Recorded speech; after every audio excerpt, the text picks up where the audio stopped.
Story 6 of Dubliners. Two Gallants. The grey warm evening of August had descended upon the city, and a mild warm air, a memory of summer, circulated in the streets. The streets, shuttered for the repose of Sunday, swarmed with a gaily coloured crowd. Like illumined pearls the lamps shone from the summits of their tall poles upon the living texture below, which, changing shape and hue unceasingly, sent up into the warm grey evening air an unchanging, unceasing murmur. Two young men came down the hill of Rutland Square. One of them was just bringing a long monologue to a close. The other, who walked on the verge of the path, and was at times obliged to step on to the road owing to his companion's rudeness, wore an amused, listening face. He was squat and ruddy. A yachting cap was shoved far back from his forehead, and the narrative to which he listened made constant waves of expression break forth over his face from the corners of his nose and eyes and mouth. Little jets of wheezing laughter followed one another out of his convulsed body.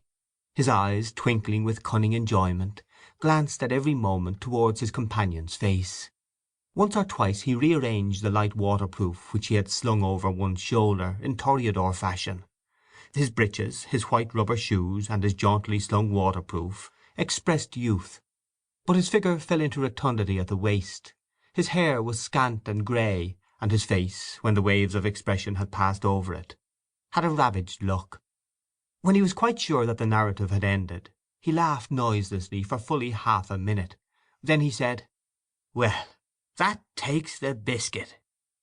His voice seemed winnowed of vigour, and to enforce his words he added with humour, "That takes the solitary, unique, and, if I may so call it, recherché biscuit."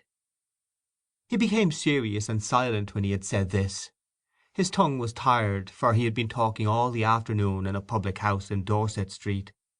Most people considered Lenehan a leech, but in spite of this reputation his adroitness and eloquence had always prevented his friends from forming any general policy against him. He had a brave manner of coming up to a party of them in a bar, and of holding himself nimbly at the borders of the company until he was included in a round. He was a sporting vagrant, armed with a vast stock of stories, limericks, and riddles. He was insensitive to all kinds of discourtesy. No one knew how he achieved the stern task of living, but his name was vaguely associated with racing tissues. "And where did you pick her up, Corley?" he asked. Corley ran his tongue swiftly along his upper lip. "One night, man," he said, "I was going along Dame Street, and I spotted a fine tart under Waterhouse's clock, and said good night, you know. So we went for a walk round by the canal, and she told me she was a slavey in a house in Baggot Street. I put my arm round her and squeezed her a bit that night. Then next Sunday, man, I met her by appointment. We went out to Donnybrook, and I brought her into a field there. She told me she used to go with a dairyman. It was fine, man. Cigarettes every night she'd bring me, and paying the tram out and back. And one night she brought me two bloody fine cigars, the real cheese, you know, that the old fella used to smoke. I was afraid, man, she'd get in the family way. But she's up to the dodge." "Maybe she thinks you'll marry her," said Lenehan. "I told her I was out of a job," said Corley. "I told her I was in Pimm's. She doesn't know me name. I was too hairy to tell her that, but she thinks I'm a bit of class, you know." Lenehan laughed again noiselessly. "Of all the good ones ever I heard," he said, "that emphatically takes the biscuit." Corley's stride acknowledged the compliment. The swing of his burly body made his friend execute a few light skips from the path to the roadway and back again. Corley was the son of an inspector of police, and he had inherited his father's frame and gait. He walked with his hands by his sides, holding himself erect and swaying his head from side to side. His head was large, globular, and oily. It sweated in all weathers, and his large round hat, set upon it sideways, looked like a bulb which had grown out of another.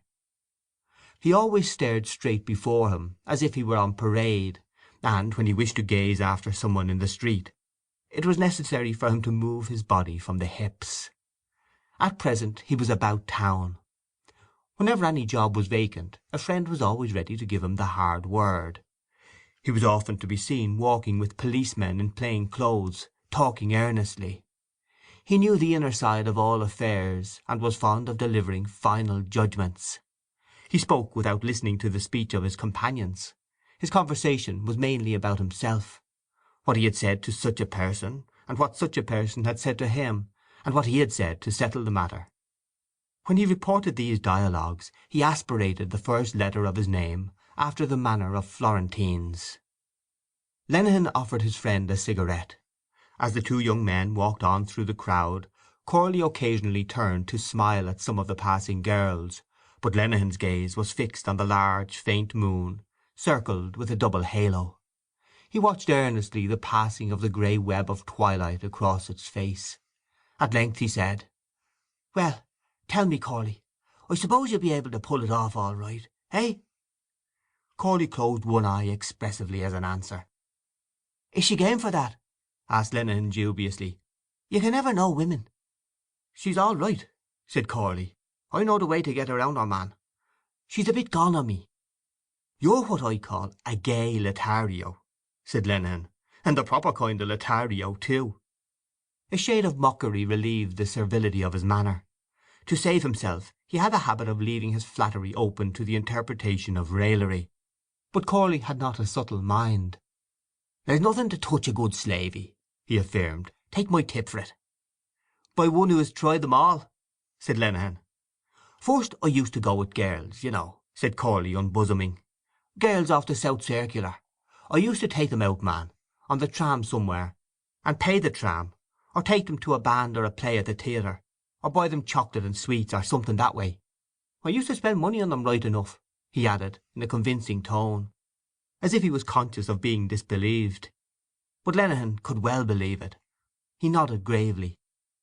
"I know that game," he said, "and it's a mug's game." "And damn the thing I ever got out of it," said Corley. "Ditto here," said Lenehan. "Only off of one of them," said Corley. He moistened his upper lip by running his tongue along it. The recollection brightened his eyes. He too gazed at the pale disk of the moon, now nearly veiled, and seemed to meditate. "She was a bit of all right," he said regretfully.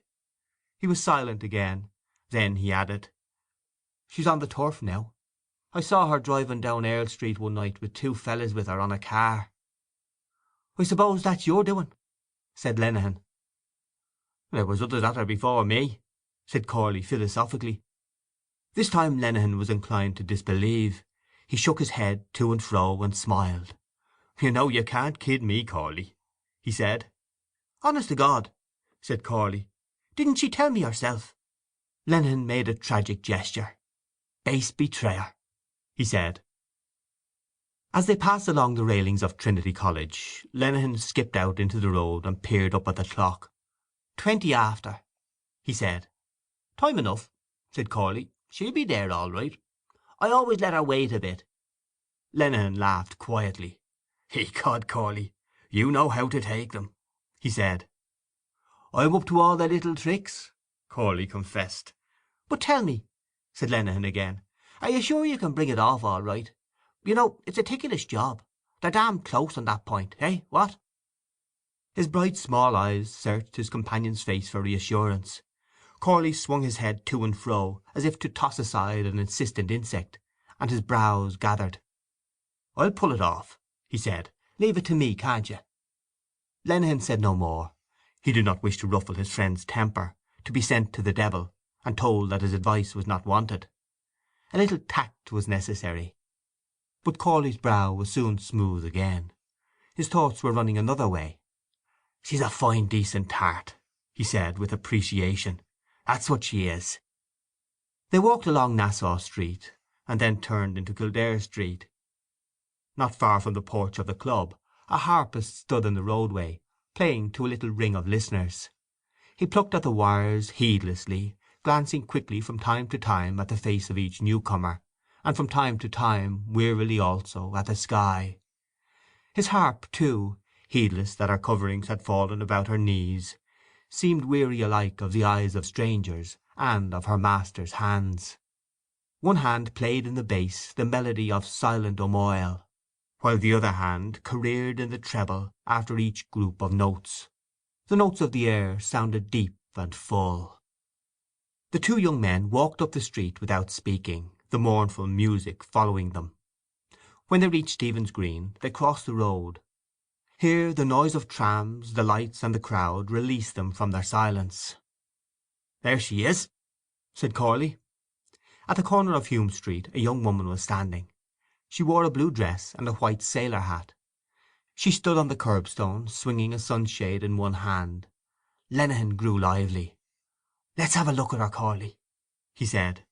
Corley glanced sideways at his friend, and an unpleasant grin appeared on his face. "Are you trying to get inside me?" he asked. "Damn it," said Lenehan boldly, "I don't want an introduction. All I want is to have a look at her. I'm not going to eat her." "Oh, a look at her," said Corley more amiably. "Well, I'll tell you what. I'll go over and talk to her, and you can pass by." "Right," said Lenehan. Corley had already thrown one leg over the chains when Lenehan called out, "And after, where'll we meet?" 10:30, answered Corley, bringing over his other leg. "Where?" "Corner of Merrion Street. We'll be coming back." "Work it all right now," said Lenehan in farewell. Corley did not answer. He sauntered across the road, swaying his head from side to side. His bulk, his easy pace, and the solid sound of his boots had something of the conqueror in them. He approached the young woman, and, without saluting, began at once to converse with her. She swung her umbrella more quickly, and executed half-turns on her heels. Once or twice when he spoke to her at close quarters she laughed and bent her head. Lenehan observed them for a few minutes. Then he walked rapidly along beside the chains at some distance, and crossed the road obliquely. As he approached Hume Street corner he found the air heavily scented, and his eyes made a swift anxious scrutiny of the young woman's appearance. She had her Sunday finery on. Her blue serge skirt was held at the waist by a belt of black leather. The great silver buckle of her belt seemed to depress the centre of her body, catching the light stuff of her white blouse like a clip. She wore a short black jacket with mother-of-pearl buttons and a ragged black boa. The ends of her tulle collarette had been carefully disordered, and a big bunch of red flowers was pinned in her bosom, stems upwards. Lenehan's eyes noted approvingly her stout, short, muscular body. Frank rude health glowed in her face, on her fat red cheeks, and in her unabashed blue eyes. Her features were blunt. She had broad nostrils, a straggling mouth which lay open in a contented leer, and two projecting front teeth. As he passed, Lenehan took off his cap, and after about 10 seconds Corley returned a salute to the air.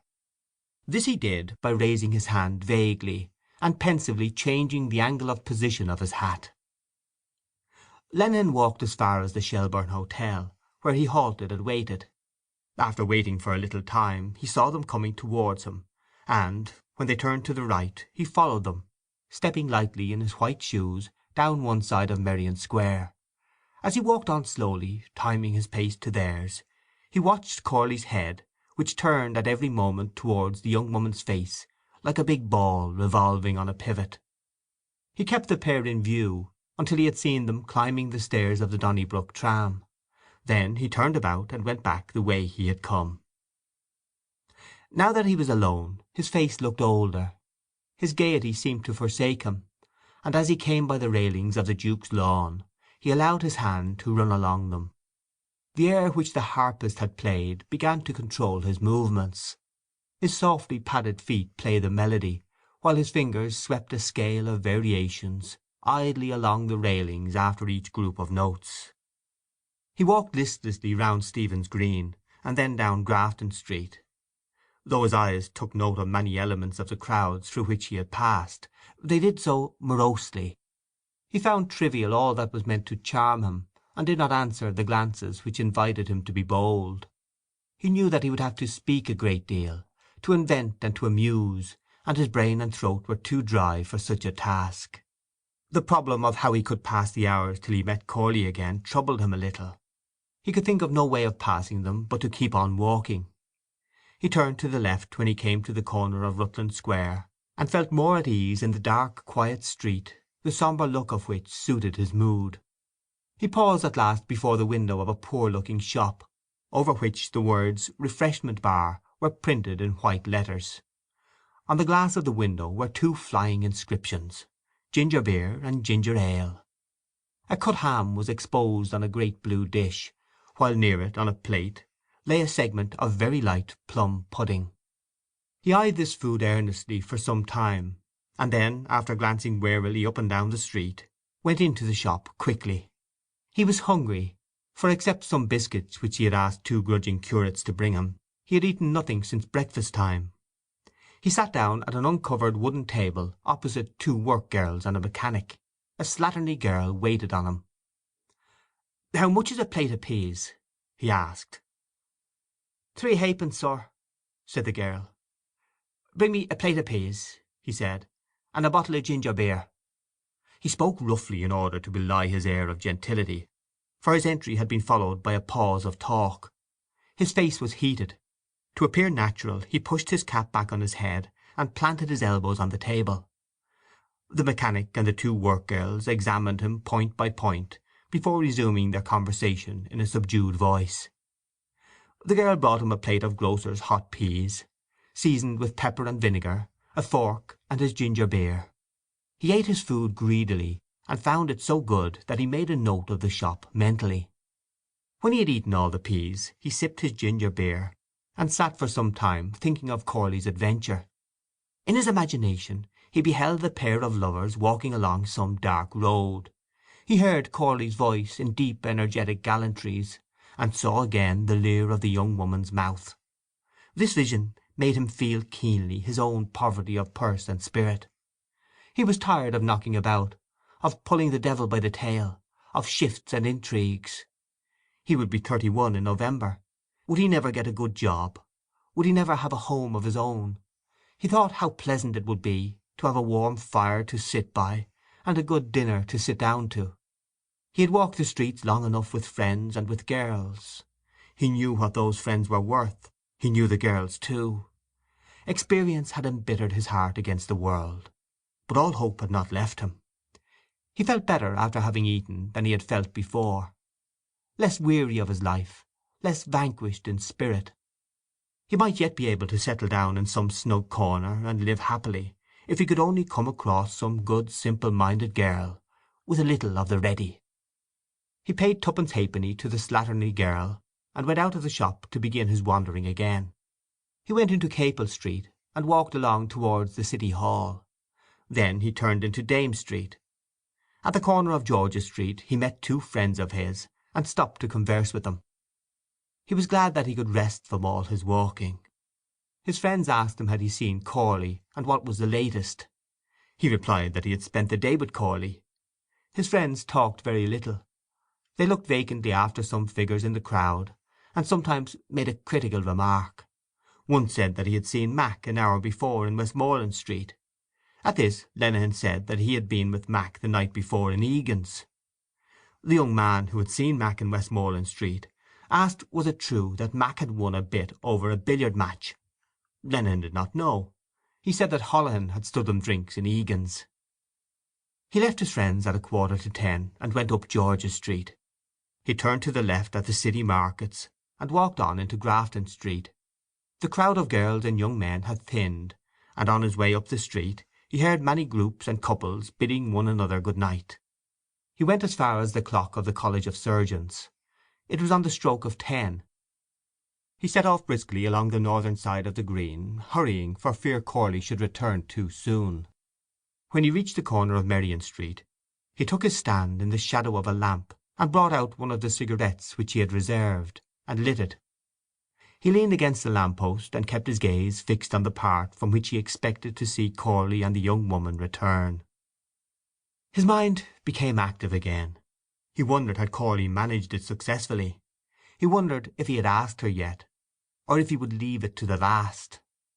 He suffered all the pangs and thrills of his friend's situation as well as those of his own, but the memory of Corley's slowly revolving head calmed him somewhat. He was sure Corley would pull it off all right. All at once the idea struck him that perhaps Corley had seen her home by another way and given him the slip. His eyes searched the street. There was no sign of them. Yet it was surely half an hour since he had seen the clock of the College of Surgeons. Would Corley do a thing like that? He lit his last cigarette and began to smoke it nervously. He strained his eyes as each tram stopped at the far corner of the square. They must have gone home by another way. The paper of his cigarette broke, and he flung it into the road with a curse. Suddenly he saw them coming towards him. He started with delight, and, keeping close to his lamp-post, tried to read the result in their walk.